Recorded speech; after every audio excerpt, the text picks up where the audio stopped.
आज हम कक्षा 12वीं विषय व्यवसाय अध्ययन का चौथा अध्याय पढ़ेंगे। बच्चों, आपको स्क्रीन पे दो छात्र दिखाई दे रहे हैं। एक का नाम है प्रकाश एवं दूसरे का नाम है जय। दोनों ही छात्र अच्छे अंकों से उत्तीर्ण होना चाहते हैं। मेरे कहने का तात्पर्य है कि इन छात्रों का मुख्य उद्देश्य अच्छे अंकों से उत्तीर्ण होना है। इसके लिए प्रकाश ने एक टाइम टेबल बनाया है। वह निर्धारित समय पर पढ़ाई करता है, निर्धारित समय पर वह खाना खाता है एवं निर्धारित समय पर ही वह सो जाता है। इसके विपरीत जय ने कोई टाइम टेबल नहीं बनाया है। जब उसकी इच्छा होती है वह पढ़ाई करता है, जब उसका मन करता है तब वह खाना खाता है एवं जब उसका मन होता है तब वह सो जाता है। क्या आप बता सकते हैं कि दोनों छात्रों में से अपने उद्देश्य को प्राप्त करने में कौन सफल हुआ है? जी हाँ, आपका उत्तर सही है, प्रकाश, क्योंकि उसने अपने कार्यों को क्रमबद्ध तरीके से विभाजित किया है एवं योजना बनाकर अपने उद्देश्य को प्राप्त करने की कोशिश की है। मेरे कहने का तात्पर्य यह है कि योजना बनाकर यदि हम कोई भी कार्य करते हैं तो उद्देश्य को प्राप्त करना आसान हो जाता है। नियोजन के अंतर्गत कोई भी कार्य को करने के लिए हमारे पास बहुत सारे विकल्प होते हैं, परंतु उन विकल्पों में से सबसे अच्छे विकल्प का चयन करना ही नियोजन कहलाता है। नियोजन के अंतर्गत यह तय किया जाता है कि क्या कार्य करना है, किसे करना है एवं कब करना है।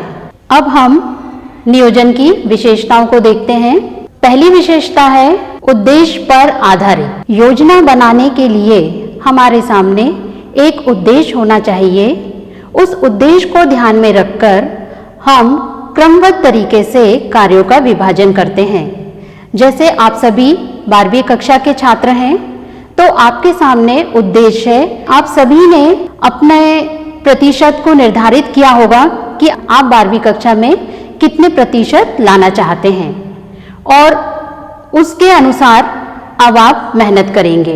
मेरे कहने का तात्पर्य यह है कि योजना बनाने के लिए हमारे सामने सबसे पहले उद्देश्य होना चाहिए। उस उद्देश्य को ध्यान में रखकर हम कार्यों को क्रमबद्ध तरीके से विभाजित करते हैं एवं उसी योजना के अनुसार हम हमारे उद्देश्य को प्राप्त करने की कोशिश करते हैं। इसकी दूसरी विशेषता है पूर्व अनुमान पर आधारित। योजना बनाने के लिए हम पूर्व में ही अनुमान लगाते हैं कि क्या स्थिति हमारे सामने आ सकती है या कौन सी घटना हमारे सामने आ सकती है जिसका कि हमें सामना करना पड़ सकता है। इस प्रकार हम कह सकते हैं कि योजना बनाने के लिए हम पहले ही अनुमान लगा लेते हैं, उसके आधार पर हम योजना बनाते हैं। इसकी तीसरी विशेषता है सर्वोत्तम विकल्प का चयन। एक कार्य को करने के लिए हमारे सामने कई विकल्प होते हैं। उन विकल्प में से सबसे अच्छे विकल्प का चयन करना ही नियोजन है। जैसे अच्छे अंक लाने के लिए कई बच्चे सेल्फ स्टडी पे ज़्यादा फोकस करते हैं, कुछ बच्चे कंबाइंड स्टडी पर ज़्यादा फोकस करते हैं। उस उद्देश्य को प्राप्त करने के लिए हमारे पास कई विकल्प हैं, पर उन विकल्प में से जो सबसे अच्छा विकल्प है उसका चयन करना नियोजन कहलाता है। अगली विशेषता है सर्वव्यापकता।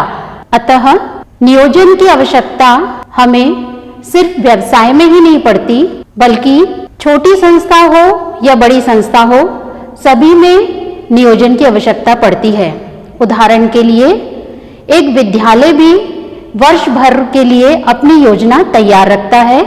जैसे कब वह तिमाही परीक्षा लेगा, कब छमाही परीक्षा की डेट निर्धारित करनी है या वार्षिक परीक्षा कब होगी। इसी के साथ साथ जो भी उत्सव विद्यालय में किए जाने हैं उसकी भी योजना पहले से ही बनाई जाती है। अगली विशेषता है प्राथमिक कार्य। नियोजन को प्रबंधन का प्राथमिक कार्य माना गया है, क्योंकि उद्देश्य प्राप्त करने के लिए सबसे पहले हमें योजना तैयार करनी पड़ती है। उसके बाद बाकी के कार्य जैसे संगठन नियुक्ति आदि की जरूरत पड़ेगी। इसकी अगली विशेषता है बौद्धिक एवं मानसिक प्रक्रिया। नियोजन को हम बौद्धिक एवं मानसिक प्रक्रिया इसलिए कहते हैं क्योंकि इसके अंतर्गत हमारे पास एक काम को करने के लिए बहुत सारे ऑप्शंस होते हैं। उन विकल्प में से सबसे अच्छे विकल्प का चयन करना होता है, जो कि अपने आप में एक कठिन कार्य है। अब आगे हम नियोजन के उद्देश्य को समझते हैं। पहला उद्देश्य है जानकारी प्रदान करना। नियोजन के अंतर्गत हमारी जो भी रूपरेखा या योजना हमने तैयार की है, उसकी जानकारी कार्यालय में कार्य करने वाले समस्त कर्मचारियों को देना आवश्यक है, क्योंकि योजना यदि स्पष्ट होगी तो सभी कर्मचारी समय पे अपना कार्य पूर्ण कर सकेंगे। दूसरा उद्देश्य है लक्ष्य प्राप्त करना। नियोजन के द्वारा ही हम हमारे निर्धारित लक्ष्य को प्राप्त करने में सफल हो सकते हैं, या हम कह सकते हैं कि नियोजन के माध्यम से हम हमारे लक्ष्य को आसानी से प्राप्त कर सकते हैं। तीसरी विशेषता है विशिष्ट दिशा प्रदान करना। नियोजन के माध्यम से प्रबंधक अपने अधीनस्थ कर्मचारियों को दिशा निर्देश देता है कि उन्हें किस प्रकार से किसी भी कार्य को पूर्ण करना है।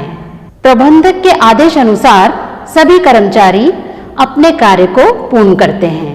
अगला उद्देश्य है प्रबंध में मितव्ययता। नियोजन के अंतर्गत हम प्रयत्न करते हैं कि कम लागत में अधिक उत्पादन हो। मेरा कहने का तात्पर्य है कि नियोजन के द्वारा ही हम मितव्ययता करने में सफल हो सकते हैं। आइए बच्चों, अब हम नियोजन का महत्व या आवश्यकता को विस्तार पूर्वक समझेंगे। पहला पॉइंट है साधनों का सदुपयोग। नियोजन के कारण उपक्रम के साधनों का सदुपयोग होता है। योजना का निर्माण करते समय उपक्रम में उपलब्ध भौतिक, मानवीय तथा वित्तीय साधनों को ध्यान में रखा जाता है। इन साधनों का सर्वोत्तम उपयोग कर वांछित लक्ष्यों को प्राप्त करना आसान रहता है। इसका दूसरा पॉइंट है लागत में कमी। नियोजन के कारण उच्च प्रबंधकों को संस्था के साधनों की जानकारी हो जाती है। उन सभी साधनों का सदुपयोग किया जाता है तथा अव्ययों पर रोक लगती है। इस प्रकार उत्पादन लागत तथा संस्था की संचालन लागत में कमी आती है। इसका तीसरा पॉइंट है प्रबंधकीय कार्यों का आधार। नियोजन प्रबंध के अन्य कार्यों का आधार माना जाता है, जैसे संगठन को गति देने तथा नियंत्रण का आधार नियोजन ही है। उपक्रम के अन्य कार्यों को करने से पहले उनकी योजना बनाई जाती है। अगला पॉइंट है भावी अनिश्चितताओं में कमी। भविष्य अनिश्चित एवं परिवर्तनशील होता है। यदि भविष्य में होने वाले परिवर्तनों का पता न लगाया जाए और अनिश्चितताओं के निवारण के लिए पहले से उपाय न किए जाएं, तो व्यवसाय या उद्योग पर संकट आ सकता है। अतः भावी अनिश्चितताओं एवं परिवर्तनों का सामना करने हेतु नियोजन अपनाना आवश्यक हो जाता है। अगला पॉइंट है कुशलता में वृद्धि। नियोजन का एक मूलभूत उद्देश्य संस्था की कुशलता में वृद्धि करना होता है। नियोजन प्रतिस्पर्धा के क्षेत्र में सफलता प्राप्त करने में सहायक होता है। साथ ही इससे पूरे संगठन में स्वस्थ प्रतिस्पर्धा का वातावरण बनाया जाता है। अगला पॉइंट है निरंतर विकास एवं सुधार। नियोजन का उद्देश्य निरंतर विकास एवं सुधार को बढ़ाना होता है। इसके लिए रचनात्मक विचारों को प्रोत्साहित किया जाता है। नियोजन के कार्य में कुछ कठिनाइयाँ भी आती हैं। वो कठिनाइयाँ इस प्रकार से है। इसमें पहला पॉइंट है भावी अनिश्चितताएं। योजना हमेशा भविष्य के लिए बनाई जाती है एवं भविष्य अनिश्चित होता है, तो भावी अनिश्चितता एक प्रमुख कठिनाई जो कि योजना में उत्पन्न होती है। दूसरी कठिनाई है खर्चीली पद्धति। समय, श्रम एवं धन अधिक लगता है। छोटे उद्योगों के लिए इतना व्यय करना संभव नहीं है। इसका अगला पॉइंट है सर्वोत्तम विकल्प का चयन करना कठिन कार्य। इसके अंतर्गत हमारे पास एक कार्य को करने के लिए जितने भी विकल्प होते हैं वे सभी विकल्प एक दूसरे से जुड़े हुए होते हैं। तो इन विकल्पों में से एक अच्छे विकल्प का चयन करना कठिन कार्य लगता है, क्योंकि सभी विकल्प अपने स्थान पर उचित लगते हैं। अगला पॉइंट है सीमित क्षेत्र। नियोजन प्रक्रिया का क्षेत्र सीमित होता है, क्योंकि बाजार में अचानक से कभी भी किसी वस्तु की मांग बढ़ जाती है, जिसका कि विपरीत असर व्यवसाय पर पड़ता है और व्यवसायी ने जो भी योजना बनाई है वह असफल हो जाती है। इसीलिए नियोजन का क्षेत्र सीमित होता है। अब हम नियोजन की प्रक्रिया को विस्तार पूर्वक समझेंगे। नियोजन प्रक्रिया में सबसे पहला पॉइंट है लक्ष्य एवं उद्देश्य। सबसे पहले हम लक्ष्य निर्धारित करते हैं। उस लक्ष्य को ध्यान में रखते हुए हम योजना बनाते हैं। सबसे पहले समान योजना बनाई जाती है। उसके बाद प्रत्येक विभाग के लिए, एक संस्था में जितने भी विभाग होते हैं उन सब विभागों के लिए अलग अलग योजनाएं बनाई जाती हैं। इसकी दूसरी प्रक्रिया है सीमाएं निर्धारित करना। नियोजन के अंतर्गत हमें पूंजी, कच्चा माल, श्रम आदि का ध्यान रखना पड़ता है और दूसरी तरफ हमें सरकारी नीतियां आदि का भी ध्यान रखना पड़ता है, क्योंकि सरकारी नीतियों में अचानक से यदि कोई परिवर्तन होता है तो इसका विपरीत असर व्यवसाय पर पड़ता है। उदाहरण के लिए कंपनी अपने व्यवसाय का विस्तार करना चाहती है तो इसके लिए पूंजी, कच्चा माल, मशीनें आदि का पूर्व अनुमान लगाना होगा। इसी प्रकार सरकारी नीति, ब्याज की दर, बाजार, परिवहन आदि के विषय में भी पूर्व अनुमान लगाना आवश्यक है। इसका तीसरा पॉइंट है विभिन्न विकल्पों का निर्धारण। नियोजन प्रक्रिया के अंतर्गत एक काम को पूरा करने के लिए हमारे पास कई विकल्प होते हैं। हमें विचार करना पड़ता है कि उनमें से हम किस विकल्प को उचित माने और उसके अनुसार कार्य प्रारंभ करें। इसका अगला पॉइंट है मूल्यांकन एवं सर्वोत्तम का चुनाव। जब हम योजना या जब हम नियोजन प्रक्रिया प्रारंभ करते हैं उस समय पर सभी विकल्प हमें उचित लगते हैं, परंतु कार्य को या उद्देश्य को प्राप्त करने के लिए हमें किसी एक विकल्प का चयन करना होता है। कार्य करने के लिए जितने भी विकल्प होते हैं उनमें से सबसे अच्छे विकल्प का चयन किया जाता है और उसी के अनुसार फिर कार्य किया जाता है। इसका अगला पॉइंट है योजना हेतु उप योजनाएं तैयार करना। हम जो भी मुख्य योजना बनाएंगे उसके साथ साथ हमें सहयोगी योजनाएं भी बनाना होता है, क्योंकि सहयोगी योजनाओं के मदद से मुख्य योजना या उद्देश्य को प्राप्त करना अधिक आसान हो जाता है और आसान तरीके से हम हमारे उद्देश्य को प्राप्त कर सकते हैं। इसका अगला पॉइंट है क्रियाओं का चयन करना। योजनाओं के अंतर्गत अलग अलग कार्य करने होते हैं और ये विभागों के अनुसार हमें तय करना होता है कि कौन सा विभाग कौन सा कार्य करेगा, और जब हम ये तय कर लेते हैं तो इसी के अनुसार हम कर्मचारियों की नियुक्ति करते हैं, जिससे कि सही पद पर सही कर्मचारी का चयन हो सके। इसका अगला पॉइंट है क्रियाओं के समय तथा क्रम का निर्धारण। योजना प्रक्रिया में जो भी कार्य किए जाते हैं उन कार्यों को क्रमबद्ध तरीके से विभाजित किया जाता है। इसमें यह तय किया जाता है कि कौन सा कार्य सबसे पहले करना है, उसके बाद दूसरे नंबर पे कौन सा कार्य किया जाएगा। उदाहरण के लिए सबसे पहले हमें क्रय विभाग के द्वारा जानकारी प्राप्त करनी होती है कि जितना भी कच्ची सामग्री निर्धारित की गई थी वह सामग्री खरीदी गई है या नहीं। उसके बाद ही उत्पादन का कार्य प्रारंभ होता है। मेरे कहने का तात्पर्य यह है कि नियोजन प्रक्रिया के अंतर्गत हमें कार्यों को क्रमबद्ध तरीके से विभाजित करना होता है और इसी के अनुसार फिर हमें योजनाएं तैयार करनी होती है। इसका अगला पॉइंट है कर्मचारियों में सहयोग की भावना।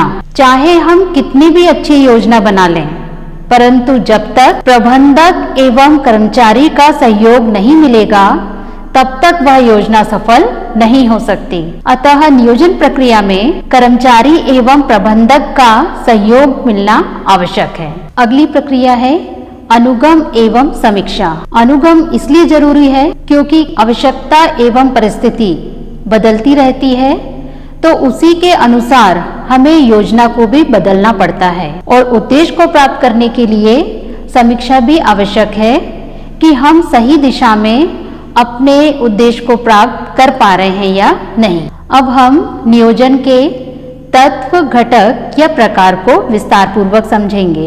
इसमें सबसे पहला घटक है लक्ष्य। किसी भी योजना को हम तब बनाते हैं जबकि हमारे सामने निर्धारित लक्ष्य हो। लाभ प्राप्त करना व्यवसाय का उद्देश्य होता है, परंतु व्यवसाय द्वारा अपने विनियोग का 50% या 60% लाभ प्राप्त करना उसका लक्ष्य माना जाएगा।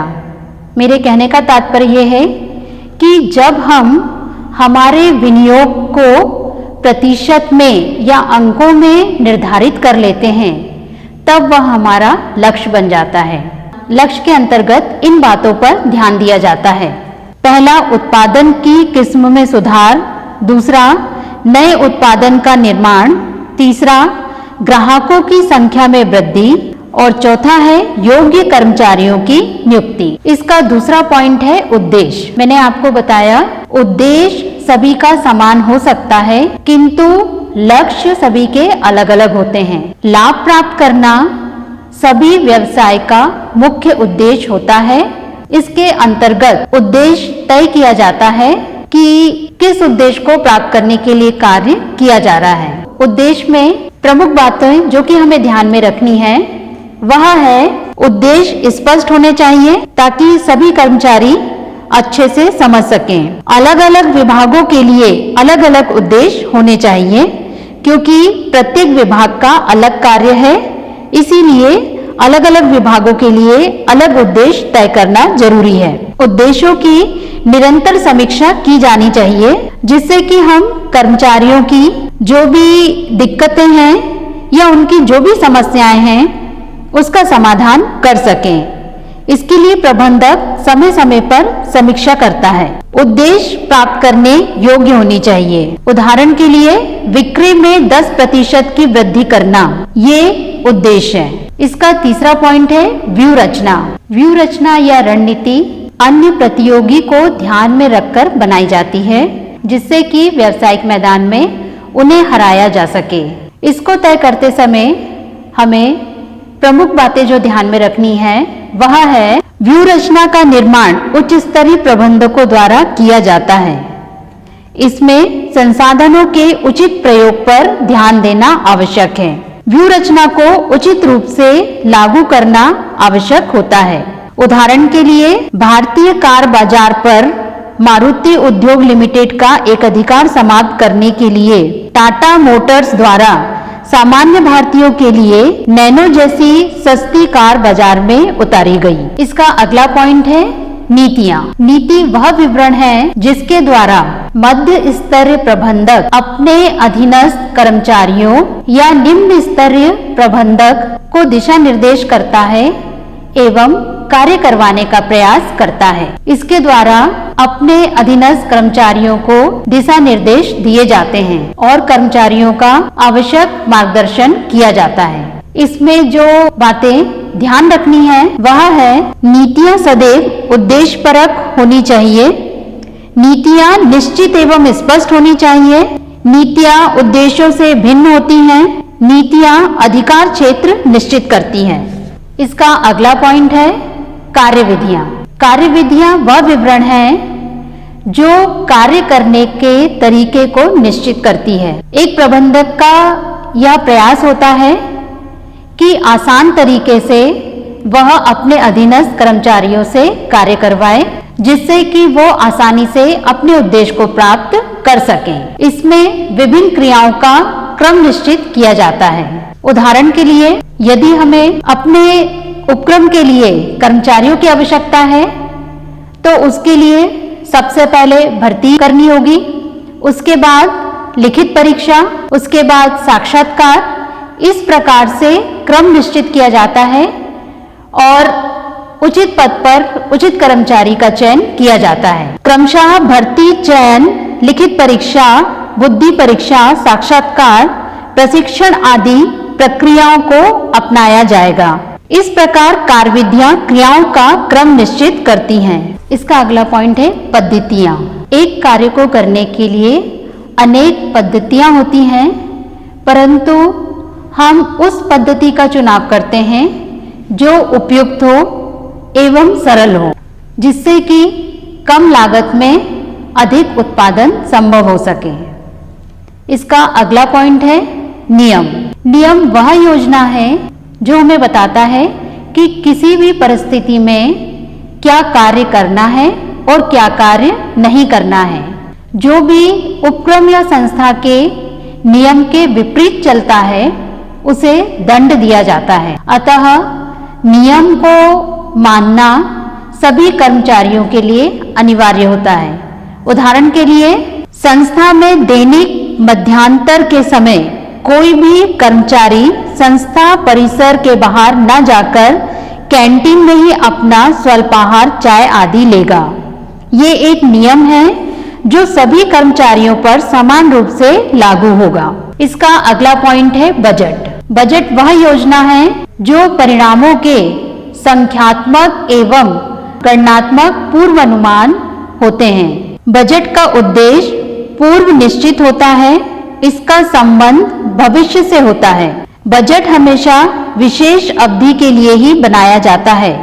उदाहरण के लिए क्रय विभाग के लिए एक निश्चित अवधि के लिए यह अनुमान लगाया जाता है कि कच्चा माल किस तरह से, कितनी मात्रा में, किस मूल्य पर कहां से खरीदा जाएगा, उसकी कुल लागत कितनी आएगी। इसका अगला पॉइंट है कार्यक्रम। कार्यक्रम भविष्य में आने वाली समस्याओं से निपटने के लिए बनाया जाता है। ये विशेष उद्देश्य को प्राप्त करने के लिए बनाया जाता है और इसे हम पक्की योजना भी कहते हैं। उदाहरण के लिए कार्यक्रम अनेक प्रकार के हो सकते हैं, जैसे उत्पादन कार्यक्रम, प्रशिक्षण कार्यक्रम, विक्रय संवर्धन कार्यक्रम आदि। विक्रय संवर्धन कार्यक्रम के लिए नए बाजारों की खोज, विक्रय प्रतिनिधि की नियुक्ति, विज्ञापन प्रदर्शन, छूट आदि के लिए योजना बनाई जाती है। इस प्रकार हम कह सकते हैं कि कार्यक्रम के अंतर्गत अलग अलग विभागों के लिए पृथक पृथक कार्यक्रम बनाए जाते हैं। अब हम एक श्रेष्ठ नियोजन के आवश्यक लक्षणों को पढ़ेंगे। इसमें पहला पॉइंट है सरल। नियोजन की पद्धति सरल एवं स्पष्ट होनी चाहिए। सभी कर्मचारियों को योजना समझाई जानी चाहिए ताकि वह उसी के अनुसार कार्य कर सकें। दूसरा है स्पष्ट उद्देश्य। संस्था ने जो भी उद्देश्य निर्धारित किया है वह कर्मचारियों को स्पष्ट किया जाना चाहिए ताकि वह उद्देश्य को प्राप्त करने में सफल हो सके। तीसरा है मित व्यय। जो भी हम योजना बनाएं वह कम खर्चीली होनी चाहिए। प्रयास करना चाहिए कि कम लागत पर अधिक उत्पादन हो सके। लोचपूर्ण। नियोजन लोचपूर्ण होनी चाहिए जिसको कि हम परिस्थिति के अनुसार बदल सकें। इसका अगला पॉइंट है लक्ष्यों के अनुरूप। योजना बनाते समय हमें लक्ष्यों को ध्यान में रखना चाहिए एवं उसी के अनुसार योजना तैयार की जानी चाहिए। इसका अगला पॉइंट है संतुलित। जो भी हम योजना बनाएं वह संतुलित होनी चाहिए। संतुलित होने से उसे हम प्रभावी ढंग से लागू कर सकते हैं। मुझे आशा है कि आज का अध्याय आपको अच्छे से समझ में आया होगा। अब मैं गृह कार्य के लिए आपको कुछ प्रश्न दे रही हूँ जिसका कि उत्तर आपको कॉपी में लिखना है। मेरा पहला प्रश्न है नीति एवं कार्यविधि में अंतर बताइए। मेरा दूसरा प्रश्न है नियोजन की विशेषताएं या प्रकृति को समझाइए। मेरा तीसरा प्रश्न है नियोजन के प्रकार या घटकों को समझाइए। मेरा चौथा प्रश्न है, नियोजन प्रक्रिया को समझाइए। आज का अध्याय हम यहीं समाप्त करते हैं।